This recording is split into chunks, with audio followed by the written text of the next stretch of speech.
everyone, welcome back to my channel. If you're new here, my name is Julianne and I make videos all about candles and running a candle business. In today's video, we're going to be talking about fragrance oil rules and regulations. These are the rules and regulations that you must follow when working with fragrance oils. But before we get straight into this video, I want you to hit that subscribe button if you're not subscribed to my channel, because what are you even doing? Hit the subscribe button to stay tuned, stay updated every time I upload new videos. Let's get straight into this video.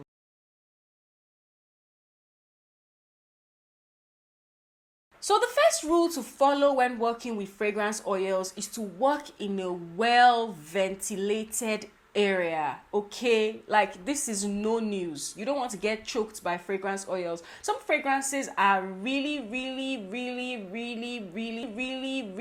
eventually strong. You have to work in a well-ventilated area or work with masks to protect your lungs, to protect yourself from choking up, because these fragrances are really hazardous. When they are really strong, you can get dizzy, you can get nose blind. So open those windows, keep a fresh air, make sure you have cross ventilation. And if you're working in a kitchen, make sure that you have an extractor fan running. Okay, this is very important. Next is use goggles, gloves, and masks. No news again. Use goggles because it can be so strong that your eyes begin to water, okay? You'll be crying all over the place. So it's no news that you must use goggles to protect your eyes in case they are too strong. You never know what to expect with new fragrances. You never know except to try it. So it's better to be safe than sorry. Use goggles, use masks, even if you're in a well-ventilated area. Better safe than sorry. Like I said, wear masks and goggles and gloves to protect your hands. I've seen people actually have burns from fragrance oils. Yes, I have. A lot of people are actually really sensitive and allergic to certain things, and they don't know about this except they actually try it. So you don't want to try it and find out that you're allergic or you've gotten a burn that cannot be corrected. Your knuckles are dark. This is fragrance oil, not of your own doing. So it's important to cover up, okay? Wear protective gloves to protect yourself from getting burns. Don't reuse fragrance containers to store food. Anything that you're going to ingest, don't do that. It is hazardous. These chemicals are not meant for consumption, okay? They are not meant to go into your digestive system. They're not meant for you to drink. They are poisonous, really hazardous. They're a bunch of chemicals combined together to produce this fragrance oil. So do not reuse fragrance containers to store food or prepare food, okay? Just keep it out of the kitchen entirely. Keep it out of reach so no one else uses it by accident. Next thing you want to note is that you have to clean up spillages immediately. So you spill your fragrance oil, you want to wipe down that surface immediately with some tissue and some alcohol, some paper towel and some alcohol, because I've seen fragrances damage surfaces. So you don't want the chemical to interact with whatever surface you have going on that's extremely beautiful or pretty. You don't want to ruin it, so you want to wipe it down immediately. Add your fragrance oil to your wax at 185 degrees Fahrenheit, regardless of the wax type, because this is the perfect temperature to add your fragrance oil, where it fully combines without evaporating. So you are safe at 185 degrees Fahrenheit. So you can add your fragrance oil to your wax at 185 degrees Fahrenheit regardless of wax type. Then you also have to let your candles cure before burning them. A lot of people make candles right now, and the next 1 hour they're lighting up their candle. The candle hasn't even fully dried and you're setting it on fire. Why? What are you? I know you get excited. It's exciting to see that you've produced something really beautiful, amazing, and you just can't wait. But what's the hurry? What's the rush? Why go through all of that stress producing something so magnificent, something so beautiful, and then you don't have patience? Patience is a virtue. Grow some patience, okay? Learn patience, practice patience. It's a virtue.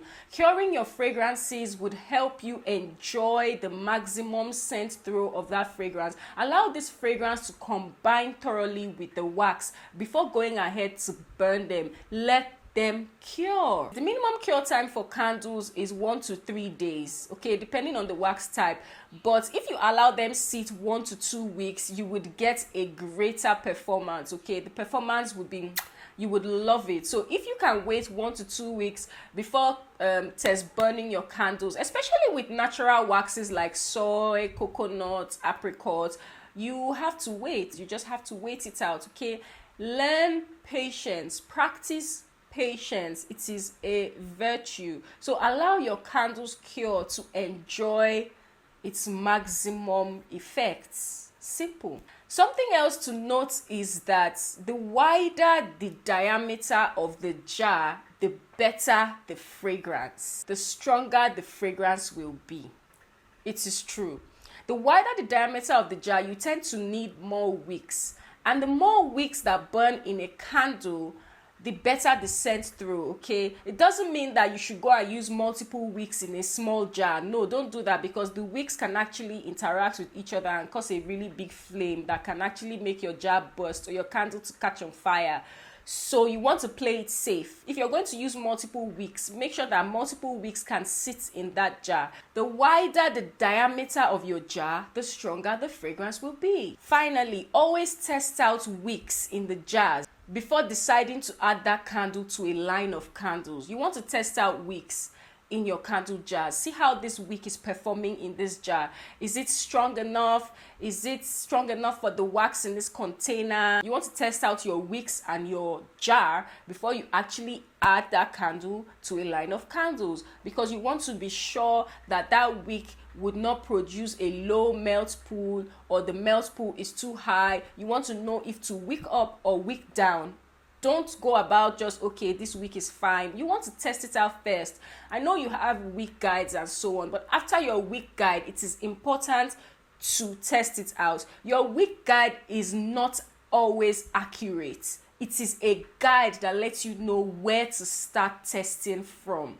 Okay, because you don't want to go and buy all the wicks and test out all the wicks in one jar. So this guide helps you with where to start from. So it recommends a wick to you. All you do is test out that wick, see if to wick up or wick down. So always test your wick and your jar before you add a candle to a fragrance line. Then you want to use the recommended fragrance load for that wax. Every wax has a fragrance load, okay? Find out what the fragrance load of the wax you are using is. For example, I believe soy wax can hold about 10% fragrance load. You don't want to go above 10%, okay? You can do below and still reach maximum results, but you never want to go above the recommended fragrance load. It is just not right.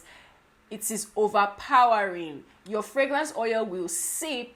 It will not combine fully. It will seep out of your candle. Your candle will sweat and it's likely to catch on fire because it will come in contact with direct flame.